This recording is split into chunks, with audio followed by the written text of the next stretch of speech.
Hey friends!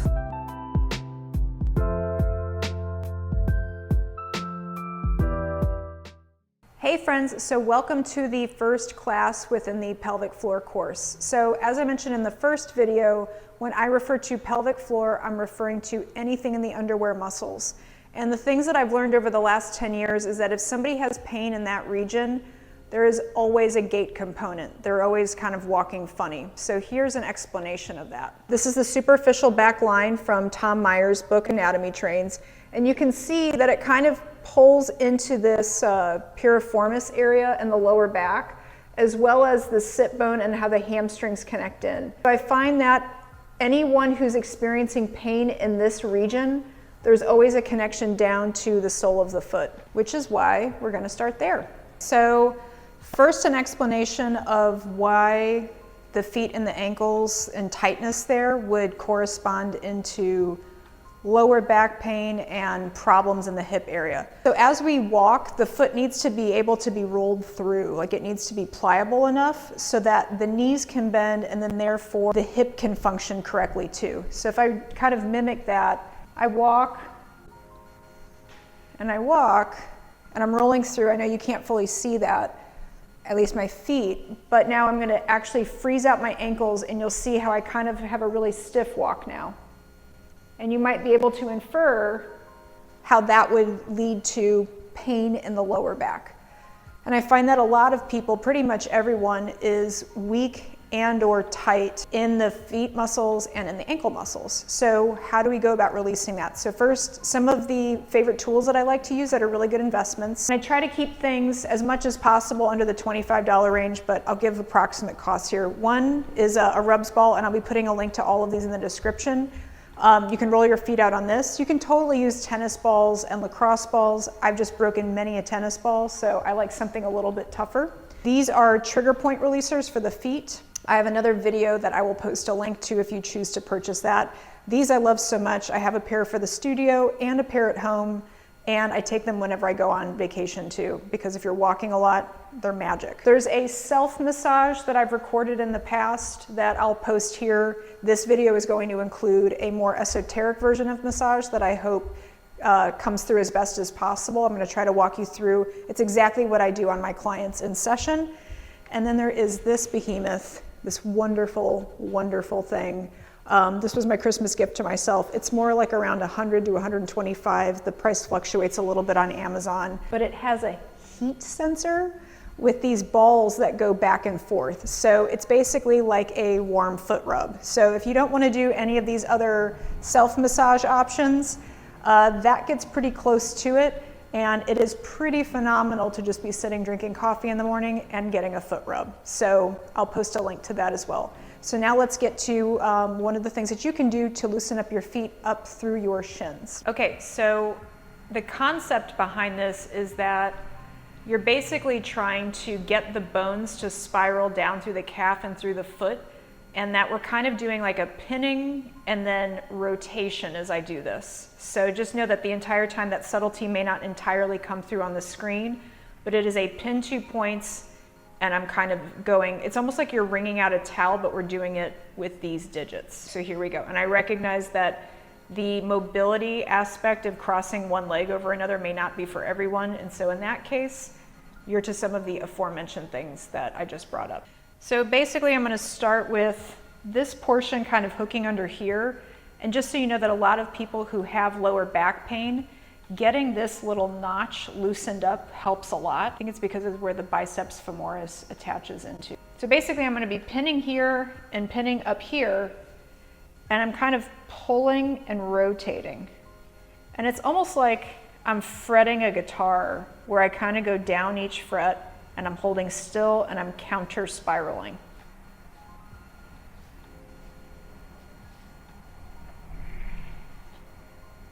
And then I go down through each toe line. So typically with the big toe, I'm spiraling it usually towards the arch, but it really just depends on the person. And so I'm taking here and I'm pinning and I'm counter spiraling these 2 points. And I'm going to do that down through each toe line.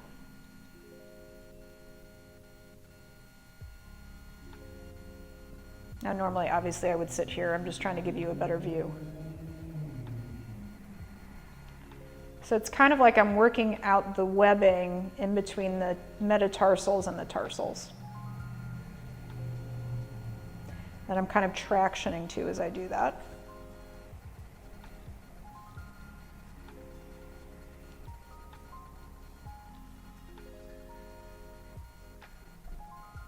And then I get the pinky. So then after I've gone through each toe, I also do the same thing with the heel where I'm pinning the talus here, so kind of the indentation portion. And then I'm going to grab my fingers on the calcaneus and same thing, I'm kind of pulling them apart from one another.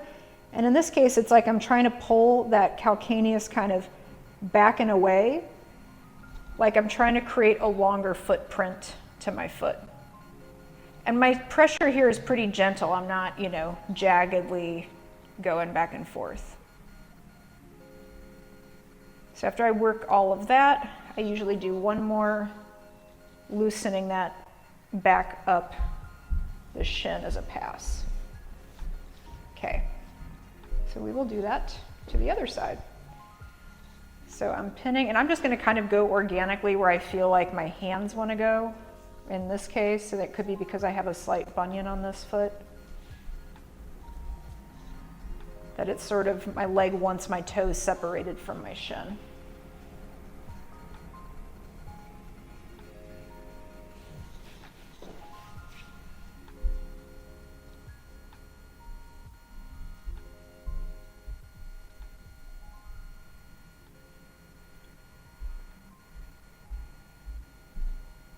I have found this technique really helpful, by the way, for folks who have bunions or just toe pain in general. And for Morton's and aroma, it can do some pretty cool stuff. So I'm going through, and I'm loosening up each toe line in a counter spiral. So I'm going to kind of exaggerate what my hands are doing here, so you can see this push-pull. And then I'm tractioning, if I even exaggerate what I'm doing with my body. And I know it may look like I'm pushing hard, but I'm really not pushing very hard at all. Like, I would use the same amount of pressure on a child. Maybe not a baby, but a child.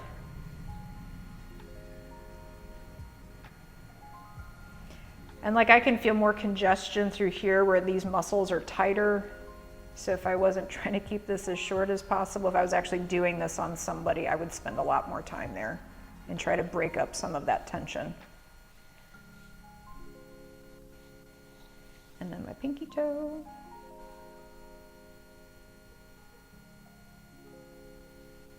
So traction and pull, counter pull. Getting all even into the side here. Your hand could be getting tired by now. And then I go for that heel, jostling, pulling backwards.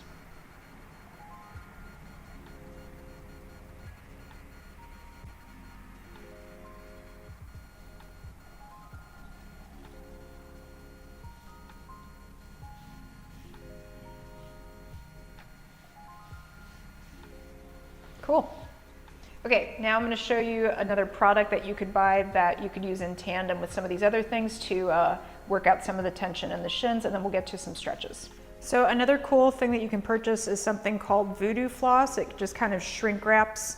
It's kind of like if you've ever done any relaxation techniques where you kind of scrunch, scrunch, scrunch, scrunch, scrunch, and then you let everything release and then everything relaxes. So you can, it takes, I don't know, you could do it for about 2 minutes. It's about 15 bucks on Amazon. I like the black one. In other words, wanting something that's a little bit more pliable because I feel like it's easier to get more of that shrink wrap feeling on the muscle. So then you can kind of squeeze it, you can twist it, you could, let's see if I can balance here, do some mobility work. I could even go lower and do it on the ankle. You can combine it with some of the calf stretching we're going to do in a minute, and it just kind of turbocharges the stretch. Once again, did it pretty tight, and I can already feel like if I let this on for too much longer, my leg would go numb, so not that long, but you know, a bit, and you'll feel that sense of almost like there's more oxygen coming back into the muscle when you take it off. So one of the ways that you can stretch the shin muscles, my preferred way is seated in this position, so if you don't have this range of motion in your knees, you would just basically, even seated or standing, kind of take your foot back behind you and pull it forward and just try to feel the top of the toes stretch. Another way of going about it is leaning back and lifting a knee. If you really want a core exercise, you could lift both knees. And then to counter stretch that, to get sort of the back of the ankles, is you would pop up into down dog. You could pedal out the feet there. Then coming back in, you could do a second round where you're stretching your quads. So then I would push my hips up. I can drop one butt cheek at a time. I can slide them side to side. And then I can pivot back into down dog, and you should feel like you can get a deeper round the second time. So next I'll show you one of my other favorite hamstring and calf stretches that you could just do with a towel at home. So I'm using a TheraBand. You could use a TheraBand. You could also use a towel. I like this calf stretch because it stretches the calf muscle as well as that back fascia line that I gestured to in the first portion of this video. Here we go. So you're gonna lay on your back. You're gonna hook this over a foot. I'm pulling back as I push through my calf muscle. So I always say to clients, it's like I'm pushing foot on the gas. You might be able to see this best in the reflection in the mirror. And I'm gonna let the band win or my toes loose, so to speak, and it's gonna pull the calf back into a stretch. If you want this more intense, the other leg would go straight. So I'm pushing, knee stays straight, toes loose. We'll do that 3 more times. And I also like doing a little pronation, supination, kind of letting the ankle wag, so to speak.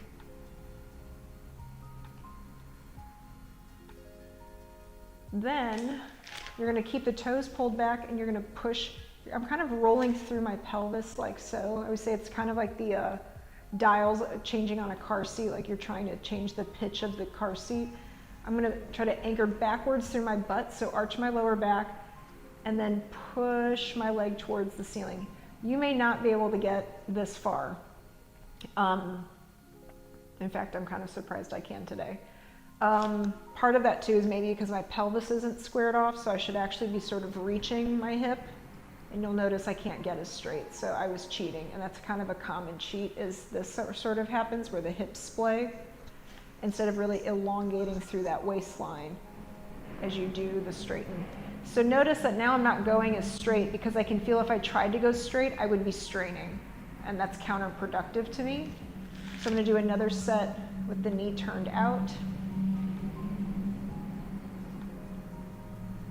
And most people don't have this range to try to do the knee turned in. I always ask, if it feels like it gets grippy in here, then don't do this part.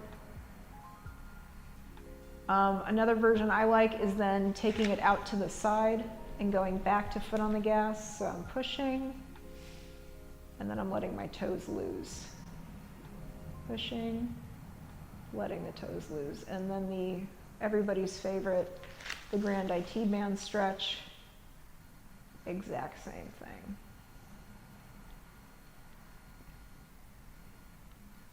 And then we will do the other side. So making sure that that's covering my toes, foot on the gas. Just corrected my pelvis there. Little pronation, supination through the ankle. And then now going to straighten.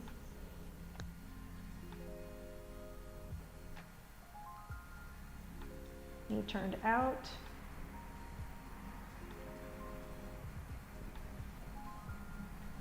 Knee turned in.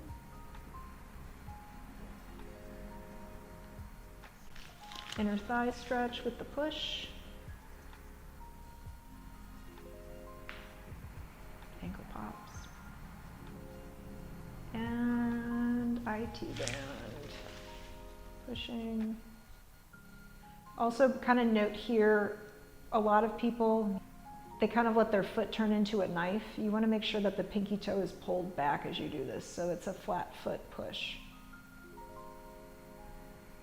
Okay, now we are ready to get into some ankle strengthening. One last bit of loosening before we get into strengthening. So I can kind of rock side to side to loosen up the outsides and insides of my ankles. Then moving into strengthening, if we first get into arch strengthening, you would point the toes and then pull back and flex, and then double down, really push through the ball of the foot. The toes are the last thing to point. So once again, hard point, just the toes pull back. I pull back on my whole ankle, push through the ball of the foot, wrap the toes. Same thing here. Pushing, wrapping.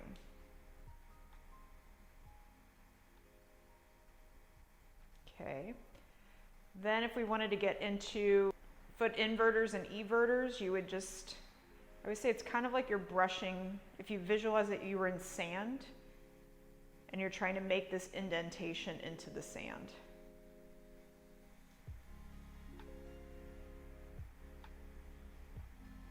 And in that last bit, it's kind of like I'm trying to collect and pile the sand. So you're thinking big toe to inner knee, pinky toe to outer knee, pinky toe to outer knee. It's an easy one to be able to do whenever you're sitting down too. Okay, now on to calf strengthening. Okay, grand finale, strengthening or at least just activating the calf muscles. This green ball is my favorite prop for this exercise, particularly if you've ever had children, and putting it right up there. It's your new green friend. So you'll see me put it in different places in the context of this video. I will post a link to this, but it is well worth the $10 investment to get it. It's just the perfect density and the perfect size for this exercise. Okay, here we go. So we're gonna do 3 different versions. We'll go legs parallel, heels together, toes together.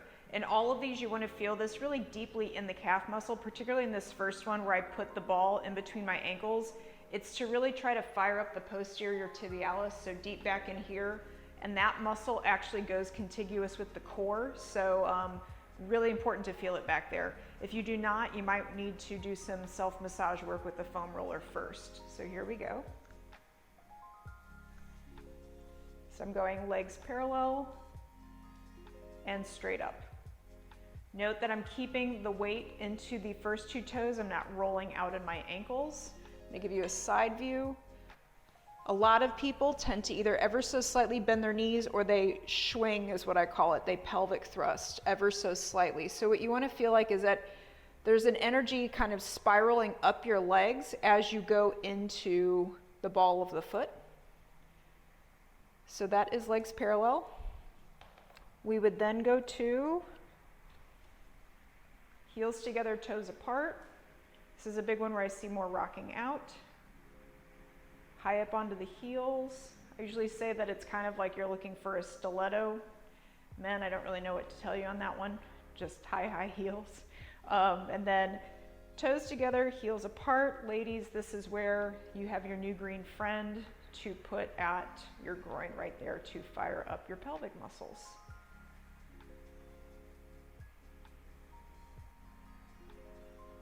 Great. Thank you so much for watching the first video in the Pelvic Floor Rehab series. As I stated in the beginning, I never ever see, there's never an exception where there isn't a gait or a calf, foot, ankle component into somebody's hip, lower back, pelvic floor pains. So really starting here is fundamental so that you're not reinforcing those connections with every single step. Next, we're gonna hit up the adductors and abductors, so the balance muscles, which pretty much everybody could use some help in. See you soon.